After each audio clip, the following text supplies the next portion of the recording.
uma simples fala pode ter esse poder de mexer com a bolsa de valores e com a economia nacional? Vamos tentar entender isso e outras consequências com a economista e professora da Fundação Getúlio Vargas, Carla Beni, que fala conosco por videochamada. Oi, professora, tudo bem? Olá, Luiz, tudo jóia?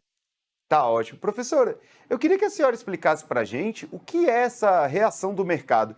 Por que essa entidade fica de mau humor ou de bom humor de acordo com os rumos da política? Olha, eu adoro essa palavra entidade, né, porque a gente acaba escutando isso muito, né, aquele termo, né, "o mercado", como se fosse uma entidade, né, quase que espiritual. Luz para uns, trevas para os outros, aí você pode escolher como quiser. Então, esse conceito do mercado, o mercado é a interação de vários agentes econômicos, né? Temos as famílias, as empresas, o setor financeiro, não financeiro, o setor externo, governo. Então, o mercado é essa interação aí dos agentes econômicos de uma forma mais ampla, num conceito aí mais macroeconômico, mas a gente acaba no noticiário aí ouvindo o tal do mercado financeiro. E aí você fica com aquela discussão se a bolsa sobe, se cai, se o dólar sobe, cai. Então, eu recomendo que nesses próximos 2 meses agora, até o final do ano e fechar essa equipe de transição, que as pessoas tomem aí um pouco de maracujina, um chazinho de camomila, porque a especulação vai correr solta, principalmente porque nós temos uma estrutura muito grande, né, que foi eleita. Então, há uma frente ampla que foi eleita. Então, não foi o PT que ganhou a eleição, nem o Lula que ganhou a eleição, foi uma frente toda ampla de apoio e aí nós temos os discursos, as retóricas. Então, quando você escutar um discurso mais, digamos assim, alinhado com o viés próprio do partido ou de uma ala um pouco mais radical, digamos assim, do PT, o mercado vai dar uma estremecida de um lado, aí você caminha isso daí para o centro. Então, é algo que vai acontecer, vai ser, digamos que assim, a tônica agora nesse período, mas a gente pode dar uma relevada nisso um pouco, porque o mercado ele não gosta ou desgosta. O mercado precifica tudo e procura lucrar na subida e na queda. Então a gente pode dar aí uma certa amenizada com relação a isso. Vamos distribuir aqui um calmante para todo mundo respirar. E professora, essa prioridade com o social já era uma bandeira amplamente divulgada durante a campanha do presidente eleito Lula. Por que o espanto neste momento, então? O que que fez, de fato, toda essa situação virar esse quiprocó danado? Eu não tenho a mínima ideia.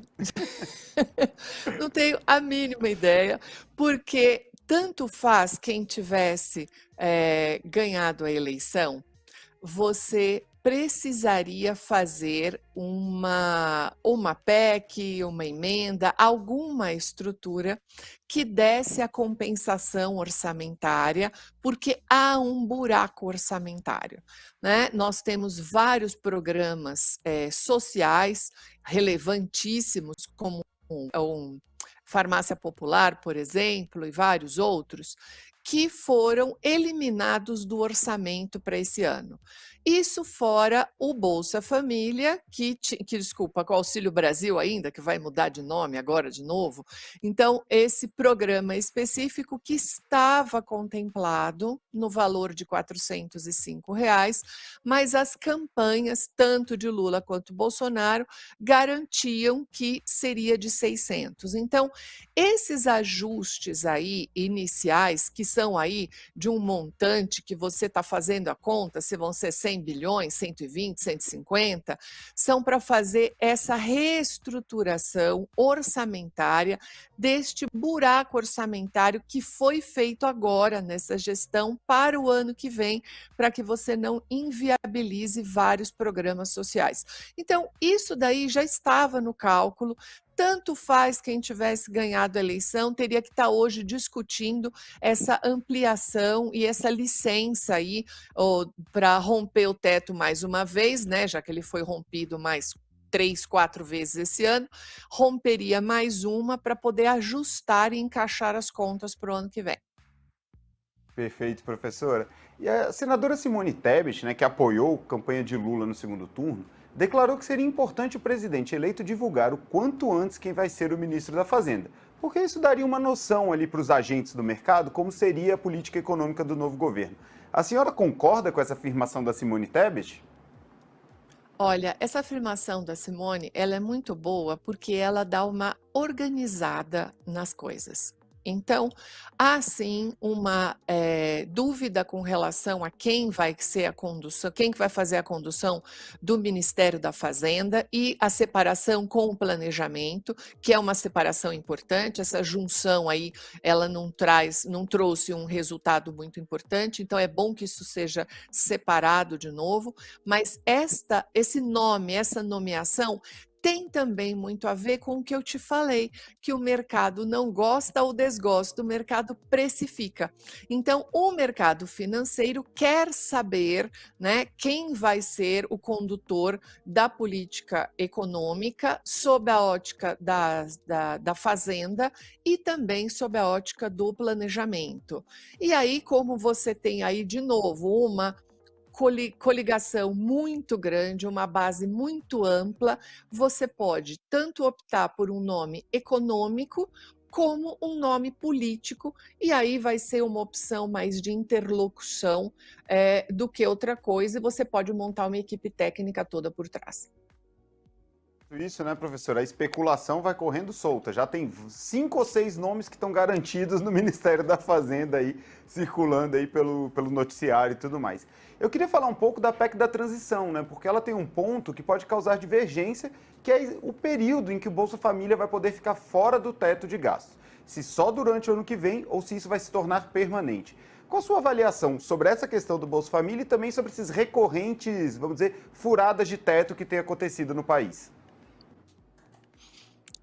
Com relação ao Bolsa Família ou o Auxílio Brasil, o que for, eu acredito que chegou a hora da gente aproveitar essa situação, né, pegar uma situação ruim e fazer uma mudança séria com relação a esta política social. O que eu chamo de séria? É uma política que segue de acordo com outros países, onde ela é uma política de Estado e ela não é uma política de governo. A primeira manifestação que você viu foi a necessidade de trocar o nome da política. Aí depois tem que reimprimir todos esses cartões, distribuir tudo para que esta política com o nome X ou Y seja uma marca de um governo X ou Y. Quando você retira isso não entra mais na pauta de discussões. O Bolsa Família ou Auxílio Brasil ou o nome qualquer que queiram dar, ele não deveria mais ser moeda de troca em campanha eleitoral. Isso não acontece em nenhum outro país, digamos assim, sério sob essa ótica, e eu acho que sim, você teria que mudar, arrumar uma estrutura fiscal onde ele entrasse como essa despesa obrigatória, tivesse uma rubrica específica para financiá-la e definir, vai ter correção pelo salário mínimo, não vai, vai abraçar qual o volume, quais serão os contemplados, mas fazer um desenho onde ele seja, de uma vez por todas, uma política de Estado e não mais uma política do governo do momento. Perfeito, professor. E para finalizar, eu queria uma avaliação geral desse último ano do governo Jair Bolsonaro.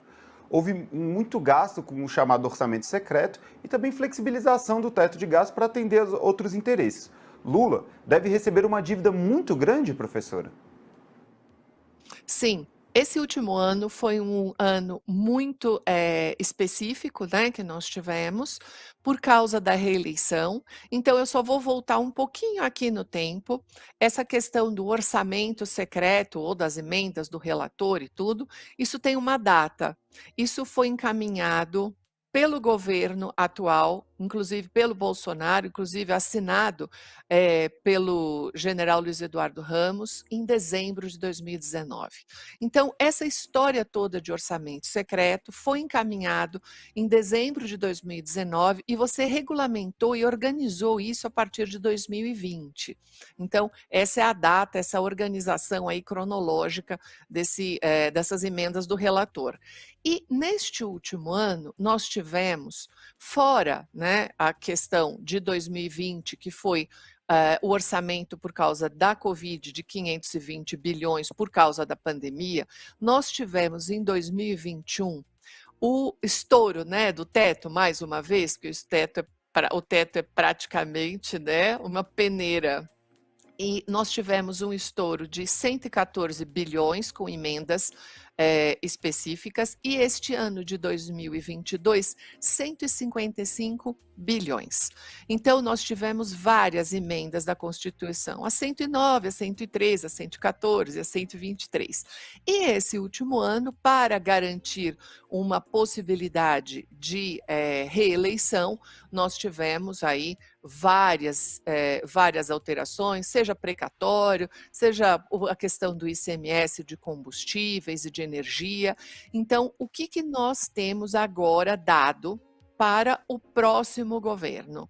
Nós temos uma queda de arrecadação muito grande, por causa dessa abertura que você abriu mão de arrecadação, por um lado, e por outro lado, nós temos a recomposição orçamentária que precisa ser feita para os planos sociais do ano que vem.